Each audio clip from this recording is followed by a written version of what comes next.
Il y a un peu moins de 70 ans, la première pierre à cet édifice européen a été posée en signant les traités de Rome. Parmi les pays formant cette communauté européenne économique et de l'énergie, la France, l'Allemagne, la Belgique, le Luxembourg et les Pays-Bas.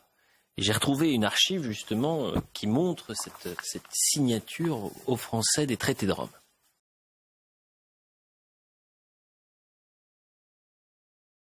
Voilà pour cette archive, Philippe de Villiers. Vous vouliez absolument revenir sur le traité de Rome parce que vous avez eu la chance de rencontrer l'un des principaux acteurs du traité de Rome.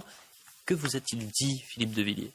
C'était un ami, Jean-François Degnaud, académicien, grand marin et un des auteurs du préambule du traité de Rome et un des rédacteurs du traité de Rome. Et il m'a fait des confidences qui m'ont éclairé et qui vont peut-être surprendre les téléspectateurs.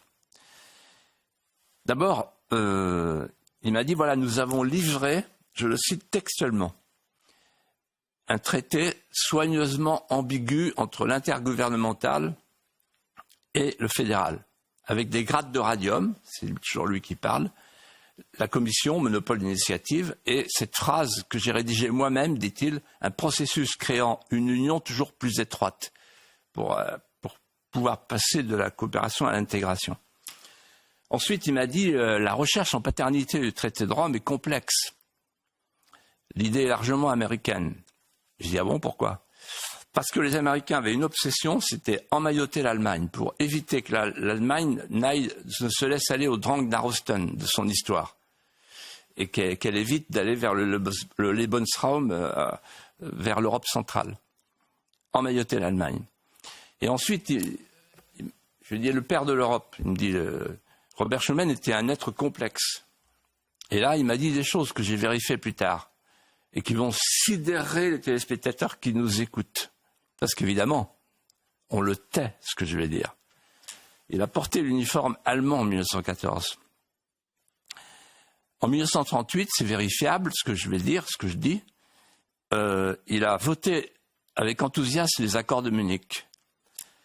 Plus fort, le 16 juin 1940, il est nommé sous-secrétaire d'État aux réfugiés. Il entre comme ministre au gouvernement de Pétain. Puis, le 1er juillet, il déménage à l'hôtel du Parc à Vichy, avec son ministère, dans l'hôtel du maréchal Pétain. Puis, le 10 juillet, il vote en tant que député les pleins pouvoirs au maréchal Pétain. Le 9 mai 1950, il prononce une allocution qui fait grand bruit sur l'Europe. Cette allocution a été largement inspirée par Dean Acheson, le secrétaire d'État américain qui est venu spécialement pour contrôler la déclaration. Et en 1955, il devient le président du mouvement européen, qui est largement financé, et presque exclusivement par le Comité pour les États-Unis d'Europe. De Gaulle ne l'aime pas, et De Gaulle dit en 1957, si vous voulez unir les nations d'Europe, ne cherchez pas à les intégrer comme des marrons dans une purée de marrons. Et De Gaulle s'accroche à deux choses, la préférence communautaire et la coopération. Voilà ce qu'a été le traité de Rome.